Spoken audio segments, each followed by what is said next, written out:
कभी सोचा है कि मौसम इतनी तेजी से कैसे बदल जाता है? आज हम मौसम को कंट्रोल करने वाली उन्हीं विशाल अदृश्य ताकतों को समझने वाले हैं जिन्हें हम वायु राशियां कहते हैं।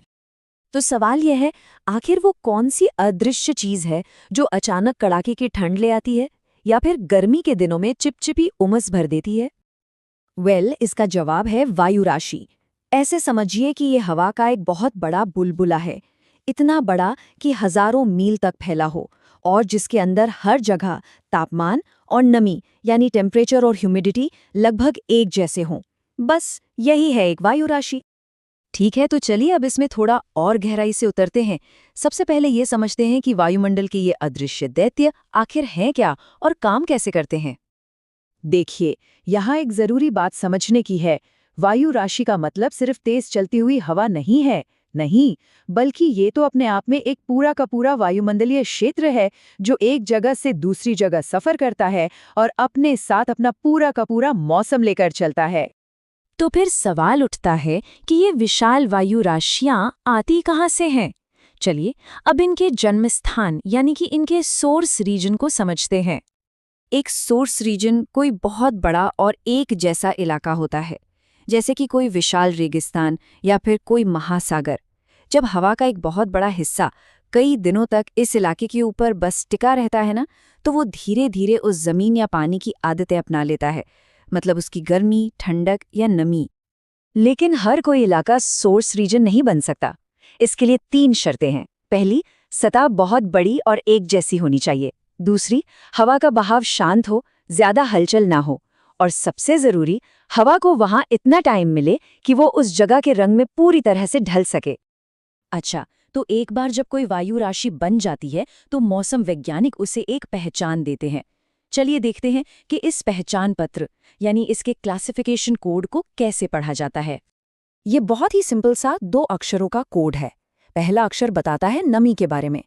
अगर सी लिखा है तो मतलब है कॉन्टिनेंटल यानी जमीन पर बनी सूखी हवा, और अगर एम है तो मतलब मैरिटाइम यानी समुद्र पर बनी नम हवा। दूसरा अक्षर तापमान के लिए है। टी का मतलब है ट्रॉपिकल यानी गर्म और पी का मतलब है पोलर यानी ठंडी।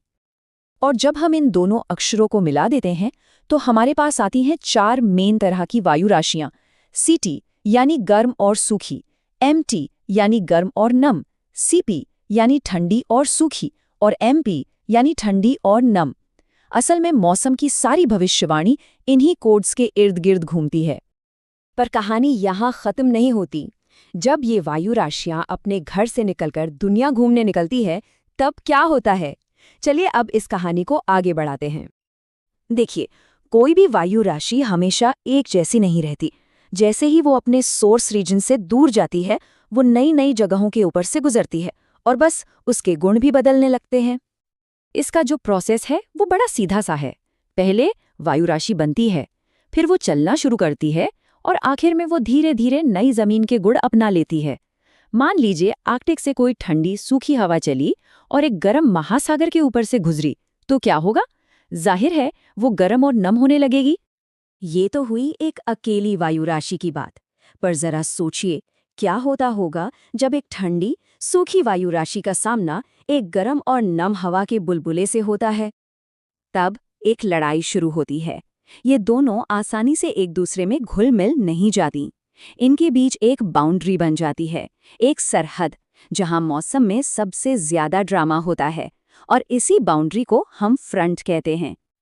तो इन सब बातों का हमारे रोजमर्रा की जिंदगी पर क्या असर पड़ता है? चलिए अब इन सारे तारों को जोड़ते हैं और देखते हैं कि ये सब हमारे लिए क्यों मायने रखता है। तो देखिए, अगली बार जब कड़ाके की ठंड पड़े ना, तो समझ जाइए कि ये ध्रुवों से आई एक सीपी यानी ठंडी और सूखी वायु राशि है। जब लू के थपेड़े लगे तो वो रेगिस्तान से आई सीटी यानी गर्म और सूखी वायु राशि का असर है। और वो उमस भरी चिपचिपी बारिश, वो अक्सर समुद्र से आने वाली एमटी यानी गर्म और नम वायु राशि की करामात होती है। तो असल में बात यह है कि हमारा रोज का मौसम कोई रैंडम घटना नहीं है।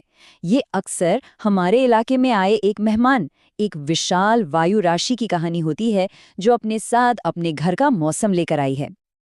तो अगली बार जब हवा का मिजाज बदले, तापमान अचानक गिरे या हवा में नमी बढ़ जाए, तो एक पल रुककर सोचिएगा, क्या ये सिर्फ हवा है या फिर वायुमंडल के किसी अदृश्य दैत्य के आने का संकेत?